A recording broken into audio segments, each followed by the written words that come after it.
Hello everyone and welcome to another episode of Tip of the Week. So this week I'm going to take a little interlude out of our normal sort of tip and we'll do a bit of a project tip instead. So this week let's make a holiday card or a winter card. I thought it would be fun just to do kind of a little project together to break it up from the normal sort of thing we do on the Tip of the Week, and I will do this project today in Animate so that we can do things in Animate, Animate Pro, and Harmony that are all kind of along a similar vein. So to get started here, I'm just going to create myself a little snowman. So I'll take an ellipse here, and in Animate it comes with this preset palette, but I really like to make my own palette so that I have only the colors that I need. So I'm just going to remove all those colors in there, and then I can create my own colors. So for the outlines of my snowman, I'll click on the value tab here so that I can see the value, and I'm going to make it kind of a gray color.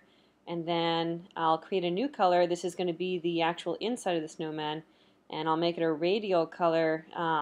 And it's going to be a sort of a white and gray. Now if you do what I just did and you put the white on the wrong side, then you can always drag these tabs on the bottom here, and you can drag them in fact right past each other so that you get the colors now on the correct side, and then I might want to adjust that and make that a little bit lighter.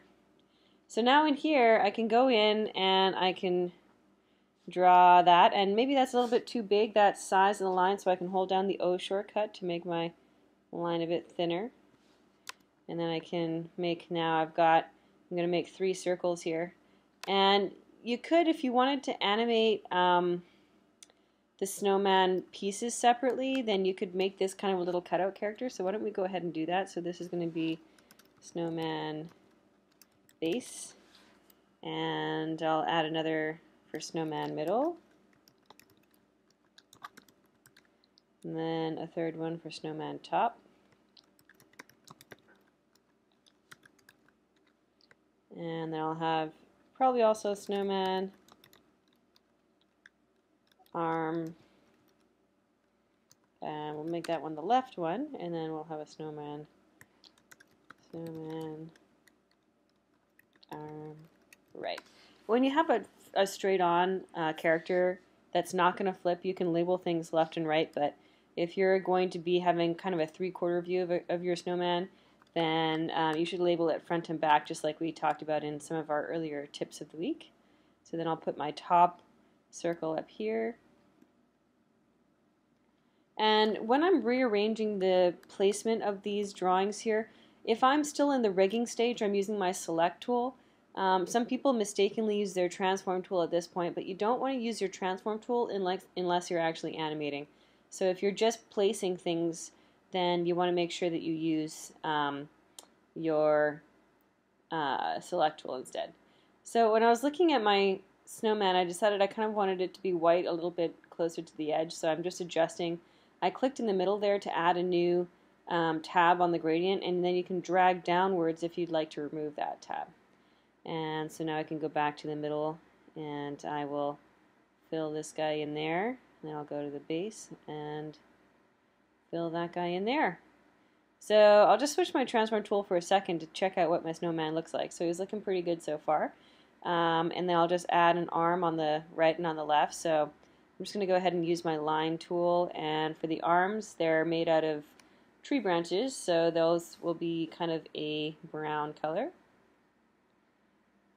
And you can use either your line tool or you can actually draw it out with your brush tool if you want to do that as well. But I'm just going to, for the sake of argument, do this here with my line tool.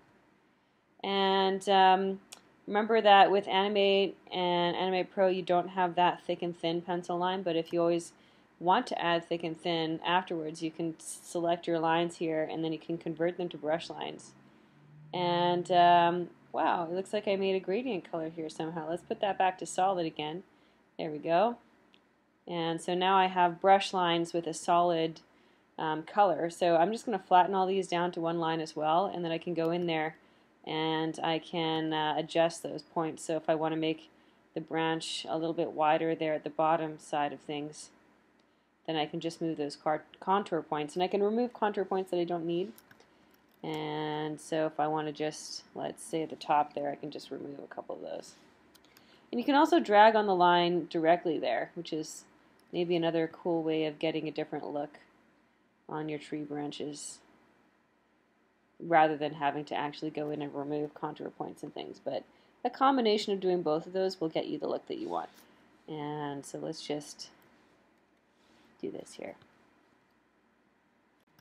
So just for the sake of making things easy, I copied the arm that I did on the left-hand side here over to the right-hand side. But I can go ahead and make some changes just to make it look like it's not exactly the same branch.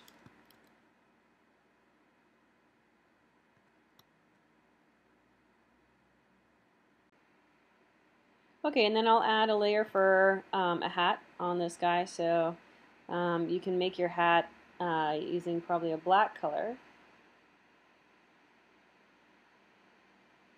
And a hat is kind of comprised of a few different circles. So in my opinion, that's probably the easiest way to actually make the hat as well.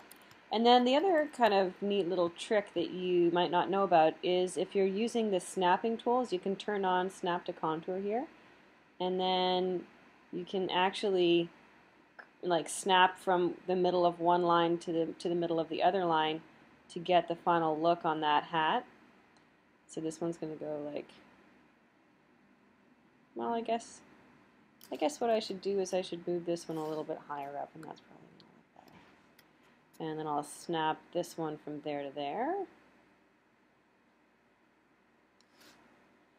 And yeah, a little bit higher even. Like that, maybe. And I'll still snap that from there to there.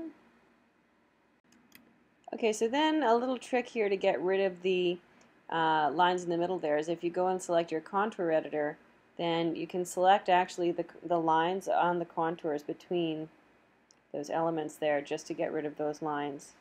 So I only want kind of the up-facing lines on these guys. And I can also hit the K shortcut to show strokes, which can help you just to make sure that you're selecting the right lines there.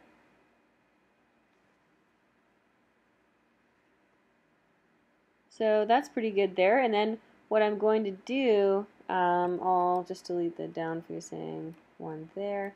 And then what I'll do is I'll fill this in with a couple of colors. I'm going to do a gradient here. And this one is going to be a linear gradient. And so I'll just turn the saturation down there. And I'll put that like that. And then I'm going to have like a ribbon in the center that's going to be a lighter color, maybe a blue ribbon. Let's put a blue ribbon. So turn the value up a little bit, get it in the blue range, and then I can have that be a little bit lighter in the center and darker on the outsides. And then I can paint that one in there.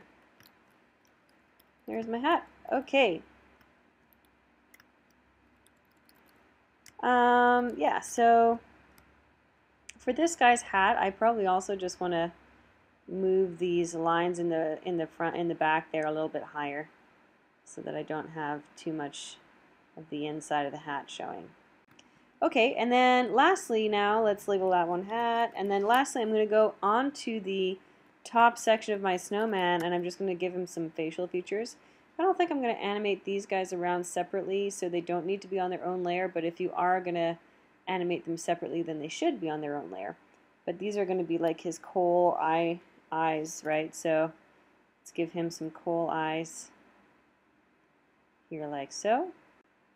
So if you're doing the eyes on the same layer as your head, after you draw the eyes, make sure you're not on paint unpainted, because if there's already some paint color in there, it won't paint over it there. So just go back to the regular paint option and then you can paint those coal eyes in there.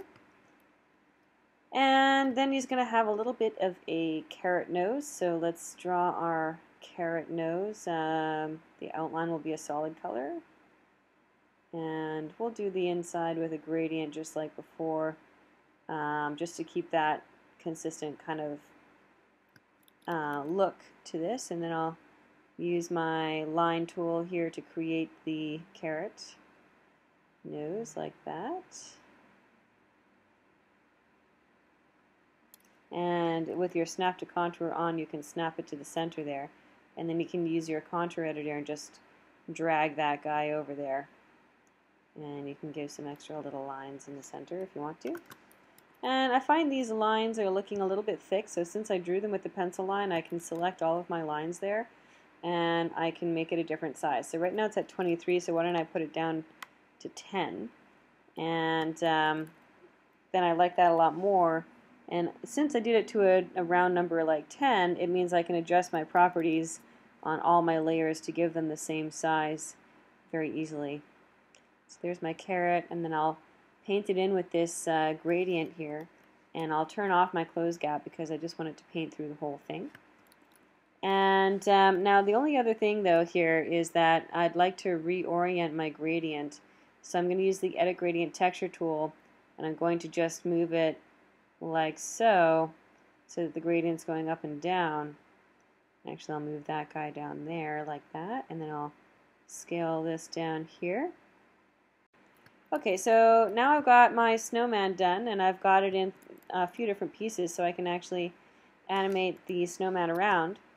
So then when you're animating these guys, you want to put your pivot points where it belongs on that layer. So I'll put the pivot points here, here, and up there, middle, it's fine there, and then base should go down there.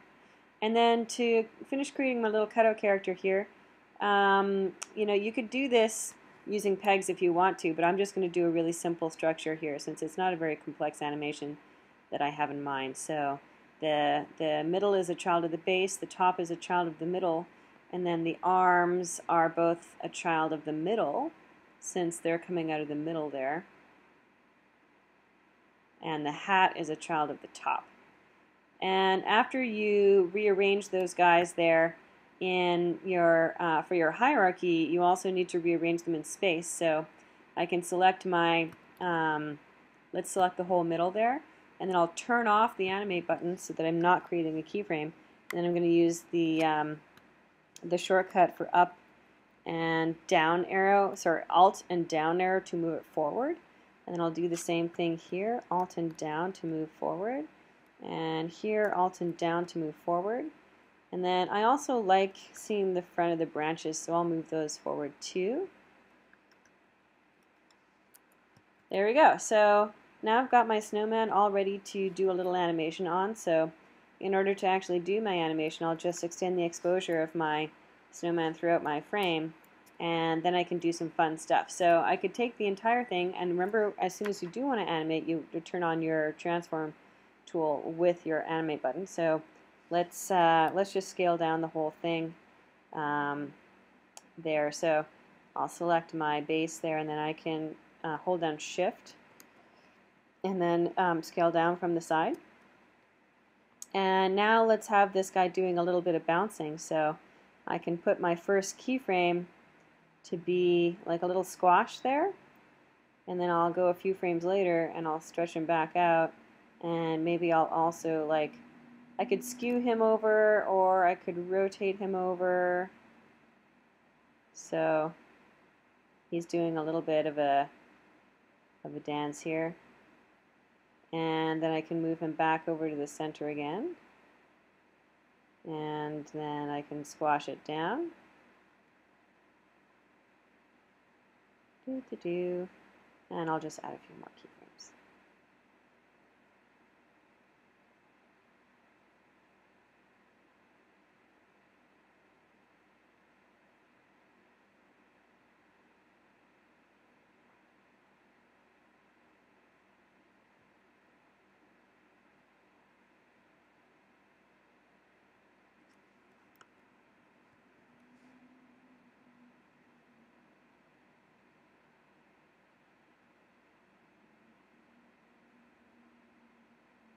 And I can even make a cycle out of these keyframes if I'd like.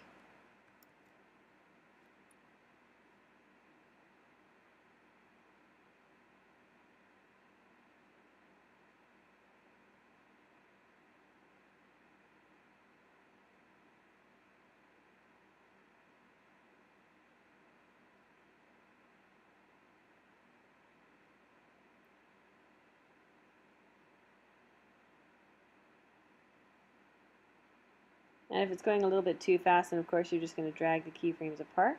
So then maybe I'll just hit F7 to remove some keyframes, and I'll move this guy over there. Move it like that.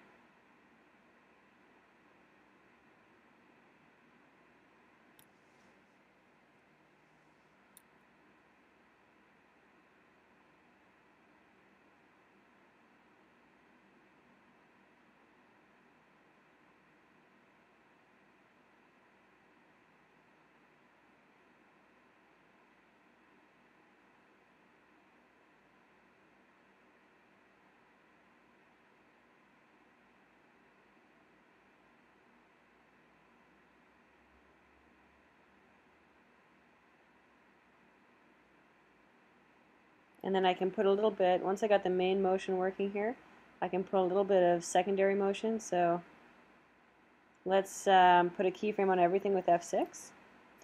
And then here I'm going to put a little bit of motion on the arms here.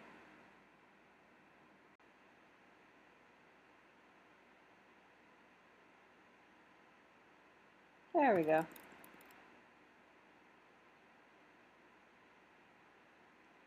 So now I've got my bouncing snowman. I can add in some other elements that I have drawn already into my scene. Okay, so I brought in some more artwork for my holiday card here. I have a couple of trees. I put some snow around the base of the tree because I think that just makes it sort of blend more well with the environment there. So I have a couple of trees on their own layer, and then I made just a snowy background layer, and then there is a layer here called Falling Snow, and this layer called Falling Snow just has a bunch of little dots in it.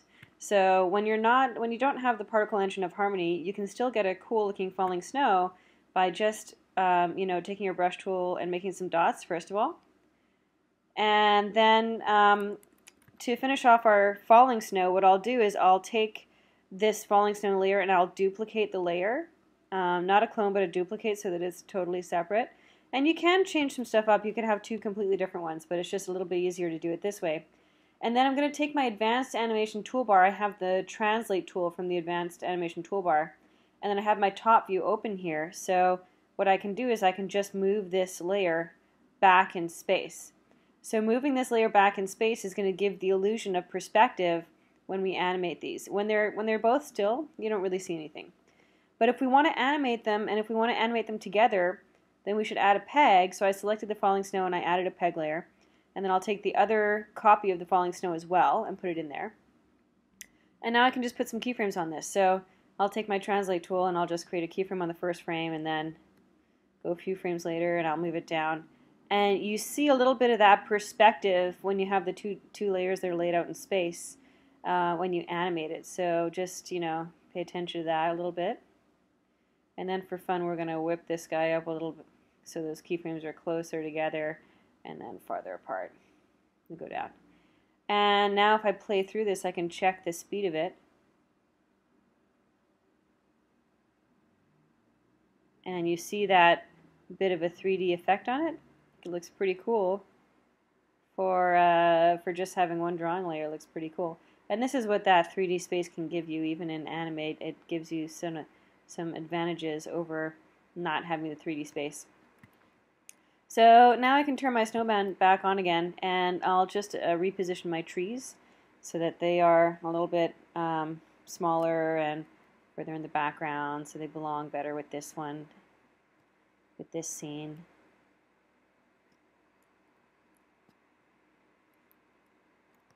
Whoops, and I didn't mean to put keyframes on those, so I'll just go to my tree layers here and I will remove the first keyframe by hitting F7 on those keyframes there. So that just leaves the last keyframe that I had there. And so now I see my bouncing, I've got my bouncing snowman in there and I've got the snow happening. And then I might just want to add in now a little bit of text on top of it. So I'll take this entire scene, and right now it's 60 frames, so I'm going to make it 3 times that much. So let's not, instead of scene settings, what I'd like to do is scene length. You can also do it by dragging on that down there, but it's a little bit easier to do it from here. So 60 by 3 is 180. And then I will just clear out those that I did before. And then I'm going to go to my last frame there and I'm going to extend the exposure all the way until the last frame. And for the snowman, I'm just going to select the keyframes that I have already there, copy, and then I'm going to do a paste cycle. And let's just paste a few cycles in there. So now I've got this guy animating throughout the entire thing. And the snow isn't animating throughout the entire thing. And I don't quite have enough snow for it to animate all the way as well. So I can select the keyframes here and copy and paste them, but then they won't continue to move downwards. So what I'll do is I'll just go inside my falling snow layer, and I can do this directly in my camera view just to make it easier. But when I have that select tool works in a single drawing, then it works better here. So I can copy this one and then I can paste those the snow in there, and then I'll just drag it. I'll drag it up so that I have a copy. So I can select the entire thing, and you do have to kind of mouse over one of these so that you get that translate icon there, and then you can drag it up.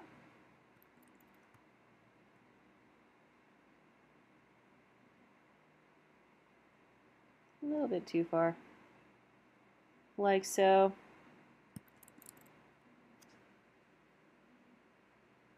Oops, it looks like I moved both copies up. Let's undo. Hold on. Okay, so redo that part. Now I'm going to take my falling snow and I will copy and paste it. And I'm just going to move the copy up instead of moving the copy and the original. And then I can copy and paste it one last time if I want to have even more snow.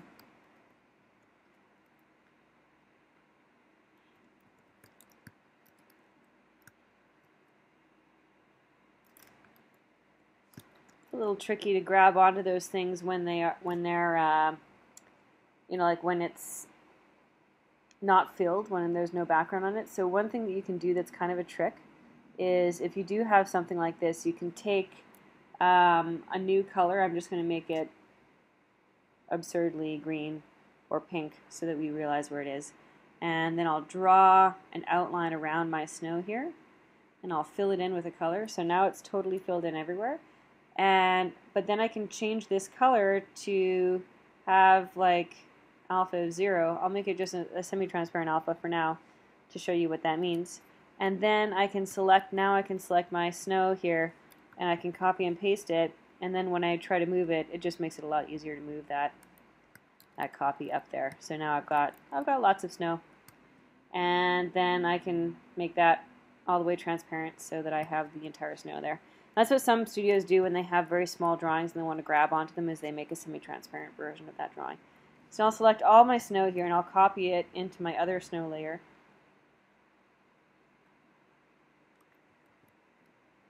So that way I have the two that are kind of similar to each other. And then we'll see them animating, but slightly different. Okay, so now if I go back to my greeting card, I've got everything done that I want to do, apart from I need a background and then I want to add some text on top of it, and then I would like to also do a little bit more animation on this snow. So let's just keep animating the snow down here. Okay, so that works.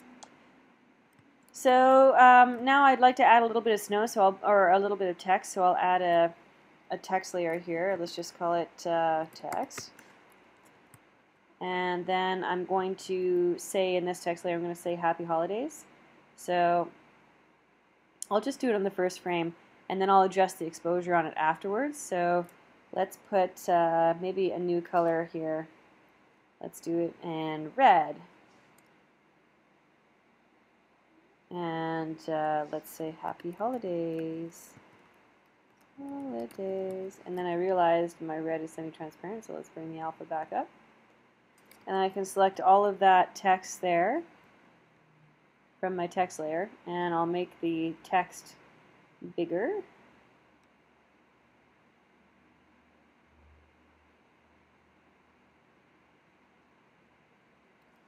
And let's move it sort of down so it's in the center. I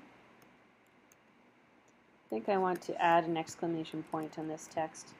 So I can, since it's still a text object, I can go in there with my text tool and I can add an exclamation point in there. And then I can also adjust what, like what font I'm using here. And then just scroll through until I find one that I like. I like this one. So let's stick with that one, and then I can also just make it a little bit bigger. Now that it's kind of a curly font, then I can just make it a bit bigger to make it easier to read. And you can also use your select tool to do that. Happy holidays! Okay, then now what I'd like to do is I'd like to make this text appear over time. So I'm just going to extend the exposure of the entire thing. Okay, so first, before I actually make the text look exactly, or before I animate my text, I'm going to make it look exactly the way I want it to look. So first I'm going to go to Drawing, Convert, Break Apart Text Layers, because I'd like these to be moved around in space a little bit. And I'll do it a second time because I'm also going to adjust the text like a drawing object. So first I can get this on a bit of a curve by putting the end ones down a little bit and rotating them outwards. And I'm just eyeballing this, but you can also give yourself a guideline. Like, let's just show you how to do that too, just for fun. So I'll take this one and I'll make it like a easy to see blue color, and then I can draw my line and hold down Shift to keep it so that the endpoints are planted, and then I can go in the center there and arc it up, and then I'm just going to line up the text with that guideline. So in fact, it was a good idea to do the guideline because my exclamation point on the end there is not exactly where it needs to be.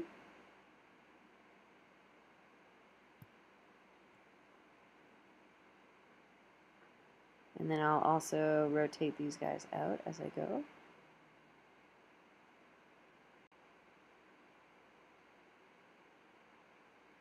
And I kind of like doing this by hand because it gives it a bit more variation and doesn't make it look so completely, computer generated.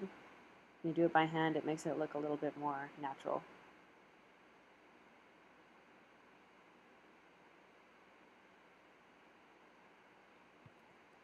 There we go. Happy holidays. Let's just move that Y a bit further down. Okay. So now I've got my text laid out exactly the way I want it to be. I can get rid of my guideline there.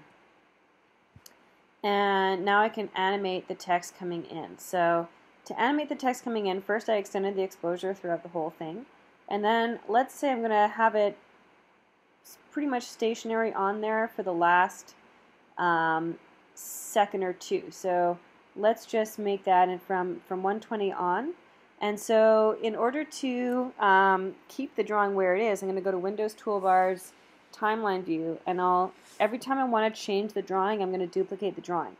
So I'll duplicate the drawing on frame 120, and then I'll go in the previous drawing and I'll remove something. So now on this one, I'm going to remove the exclamation point on the end, and then I'll go let's say every 10 frames. I can always adjust it afterwards. And make sure you duplicate and not create a new drawing. So every 10 frames, now I'll go on the previous one and I'll remove my S. And then I'll duplicate, and so on and so forth.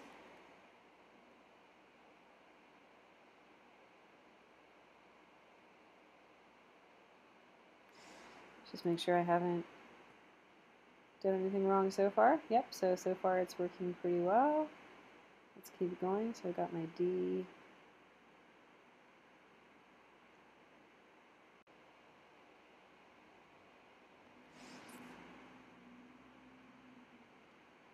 Now I've got my text appearing over time.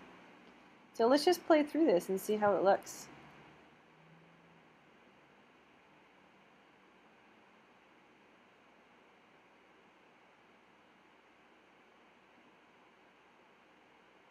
There we go.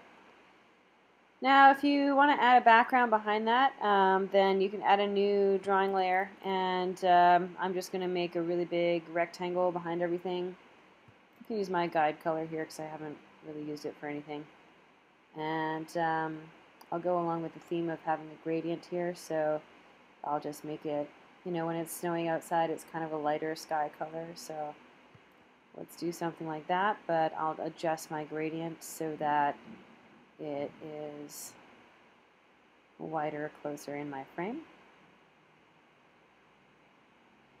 And I'll make this go behind everything, and also because I do have some 3D space here, I do need to make sure that I use my maintain size tool to reposition it behind everything.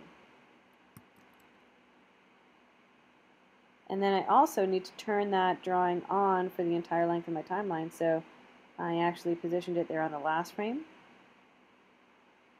So I'm just going to move that drawing to my first frame. And I can extend the exposure to F5. And the very last thing I want to do here is I decided I kind of want to add a camera move on this just to make it even more fun. So in order to add a camera here, I'm just going to click on the plus sign in the camera, and then I'll select my camera and I'll add a peg to that to animate the camera. So maybe I can start in nice and close like I am here, hit F6 to create a keyframe. I'll create a keyframe a little bit later, and then I'll zoom out there so that I see the scene from a bit further away. So I'm in there, I'm watching him dance, and then I'm going to zoom out while the text is saying Happy Holidays. But I want that Happy Holidays text to kind of be stuck to my camera. So if I want the camera or the text to be stuck to my camera, then I'll basically want the text to animate with the camera. So I'll drag and drop my text layer to be a child of the same camera peg. And now if I do that, as I play through this thing,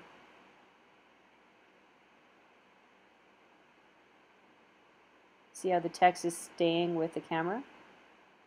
There we go, Happy Holidays!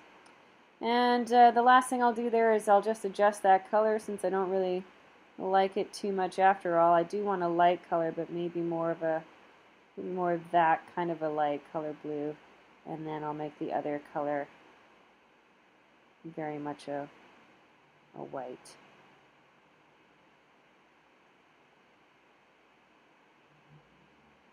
And if you like, you can also add some music. So that's another fun thing to do. Make it a bit darker so that I can see the snow on top of it a little bit better. And I can also adjust my gradient because I think my gradient's a little bit too big there, so I'll go back to my sky layer and I'll adjust the gradients.